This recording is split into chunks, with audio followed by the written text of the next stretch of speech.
ایک सुनार ने गली में एक यतीम छोटे से बच्चे को घूमते देखा तो सुनार बे औलाद था, बच्चे को उठा के घर ले आया। 18 साल उस बच्चे की परवरिश की, उसको पाला पोसा जवान किया। सुनार के पास वो दुकान पे चला जाता, वो कई दफा दुकान पे रहता, कई दफा घर में रहता। एक दफा वो दुकान पे था, बच्चा घर था, 18 साल का जवान। उसकी बीवी अकेली थी। वो जिसने मां बन के पाला था उसने उसी पे हमला कर दिया, उसका बाजू बुरी नीयत से थामा। बीवी चीखी, थोड़ी देर गुजरी तो वो नौजवान पैरों में बैठ गया, कहने लगा मां पता नहीं मुझे क्या हुआ। शाम को सुनार आया, बीवी चीखने लगी, चिल्लाने लगी, कहने लगी आज अजीब बात हुई, जिसको मैंने जिगर का खून दे दे के पाला उसी ने गंदी नजर डाली। सुनार महवे हैरत है। बीवी का ख्याल था कि लाठ उठाएगा, डंडा उठाएगा,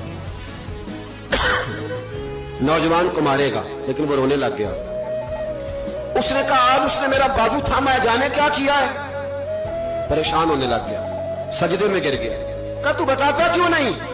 तो वो सुनार कहने लगा उसकी गलती नहीं, 18 साल के बाद आज मुझ पर भी शैतान सवार हुआ था। एक औरत आई थी, वो अपने बाजुओं में चूड़ियां पहनना चाहती थी तो मैंने भी गंदी नजर से हाथ डाला था।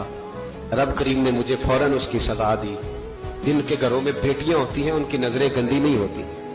जो बेटियों के बाप होते हैं, जो बहनों के भाई होते हैं, उनकी नजरें गंदी।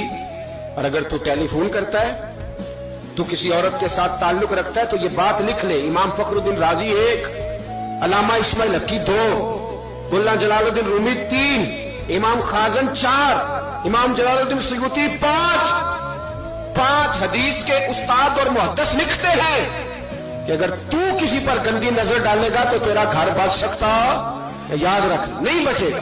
इसलिए कि तेरी नजर किसी की बेटी को बेटी समझ, ताकि तेरी बच्ची का पर्दा कायम रहे। किसी की बहन को, ये क्या बात हुई कि तू जितना मर्जी गंद मुआशरे में फैलाता रहे तेरा घर बचा रहे, ये कैसे हो सकता है। फइन्ना लहू मईशतन दंका, अल्लाह फरमाते हैं जिंदगी तंग हो जाएगी तेरे लिए मुश्किल। तू ढूंढता फिरेगा कि मैं मरने को जगह तलाश करूं। सच्ची तौबा करे, खरी तौबा करे। ये गुनाह इंसान को मजबूर कर देते हैं।